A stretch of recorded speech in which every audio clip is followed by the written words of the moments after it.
प्रभूचा गौरव असो आत्ता आणि सदा सर्वदा. आत्ता आणि सदा सर्वदा प्रभूचा गौरव असो.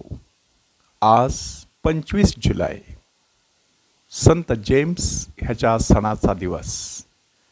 संत जेम्स हा संत जॉन प्रेषित आणि शुभवर्तमानकार ह्याचा भाऊ आणि जब्दीचा मुलगा होता.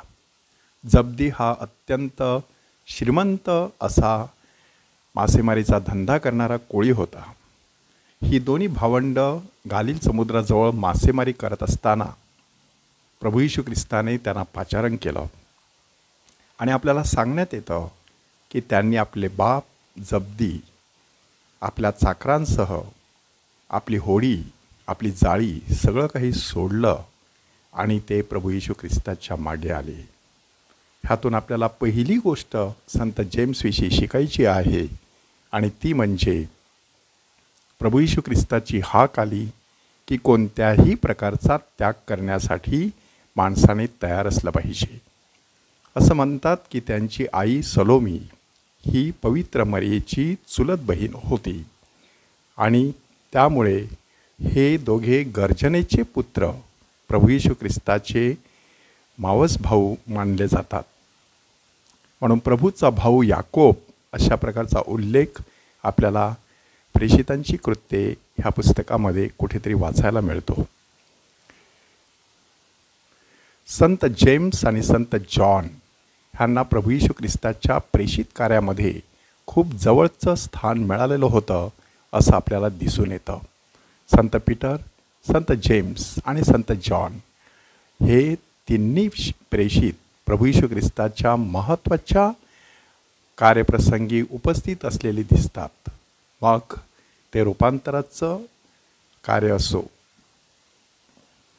याईराच्या कन्येला मरणातून उठवणं असो की गेतशेमाने बागेमध्ये रक्ताचा घाम गाळणं असो, अशा तिन्ही प्रसंगी हे तिन्ही प्रेषित उपस्थित असलेले दिसून येतात. ह्याचा अर्थ काय? प्रभू येशू ख्रिस्ताच्या जवळ राहायचं तर केवळ आनंदाच्या आणि गौरवाच्याच नव्हे तर दुःखाच्या प्रसंगी देखील त्याच्याशी एकरूप व्हायचं. संत जेम्स आणि संत जॉन हे दोघे गर्जनेचे पुत्र म्हणून मानले जातात. त्याचा अर्थ इतकाच आहे की श्रद्धेच्या बाबतीत ते फार आवेशी होते. प्रभू येशू ख्रिस्त जेव्हा शोमरोनाच्या एका गावातून जात होता तेव्हा त्या गावाने प्रभू येशू ख्रिस्ताचा आणि त्याच्या प्रेषितांचा स्वीकार केला नाही. अशा वेळेला योहान आणि याकोब यांनी प्रभू येशू ख्रिस्ताला विचारलं की आम्ही आकाशातून अग्नी पडून त्यांचा नाश व्हावा अशी आज्ञा करावी काय? ह्यावरून त्यांचा आवेश दिसून येतो. मात्र प्रभू येशू ख्रिस्ताने लागलीच त्यांना धमकावले आणि ते दुसऱ्या गावास निघून गेले असं आपल्या संत लूकच्या शुभवर्तमानामध्ये अध्याय 9 वचन 51 ते 56 ह्यामध्ये वाचायला मिळतं. ह्या सर्वांवरून एकच गोष्ट शिकायची आहे की श्रद्धेविषयी आवेशी असताना हिंसाचारी आपण बनणार नाहीत ह्याची माणसाने काळजी घेणं गरजेचं आहे. संत जेम्स हा रक्तसाक्षी बनणाऱ्या प्रेषितांमधील पहिला प्रेषित ठरलेला आहे. हेरोद अग्रिप्पा ह्याने तरवारीने त्याचा शिरच्छेद केला आणि असं म्हणतात की ज्या माणसाने संत जेम्सविषयी विरुद्ध साक्ष दिलेली होती त्याने देखील प्रत्यक्ष संत जेम्सचं धैर्य पाहून तिथल्या तिथेच त्याचं परिवर्तन झालं आणि संत जेम्ससहित त्यांनी देखील हौतात्म्य पत्करलं. ह्याचा अर्थ इतकाच आहे की पावित्र्य म्हणा, श्रद्धा म्हणा आणि धार्मिकता म्हणा ही संसर्गजन्य असते. जेव्हा एखादी व्यक्ती श्रद्धाळू, धार्मिक आणि पवित्र असते तेव्हा आपोआपच तिचा प्रभाव आजूबाजूच्या लोकांवरती पडत राहतो.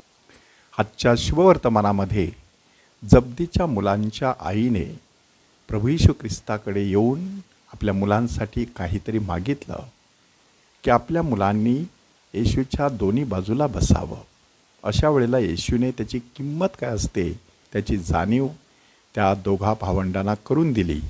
त्याही वेळेला त्या दोन्ही भावंडांनी अशी किंमत मोजण्यास आपण तयार आहोत अशा प्रकारची घोषणा केली. मात्र त्यांना अशा प्रकारची अधिकाराची हाव असू नये म्हणून प्रभू येशू ख्रिस्ताने त्यांना सुंदर अशी शिकवण दिली की आपण जर श्रेष्ठ होऊ पाहत असाल तर सेवक झालं पाहिजे. आपण जर पहिले होऊ पाहत असाल तर आपण दास झालं पाहिजे. आपण सेवा करून घेण्यासाठी नव्हे तर सेवा करण्यासाठी तत्पर असलं पाहिजे. संत जेम्सचा सण साजरा करीत असतानाच प्रभू येशू ख्रिस्ताकडे ही कृपा मागूया. प्रभूचा गौरव असो आत्ता आणि सदा सर्वदा. आत्ता आणि सदा सर्वदा प्रभूचा गौरव असो.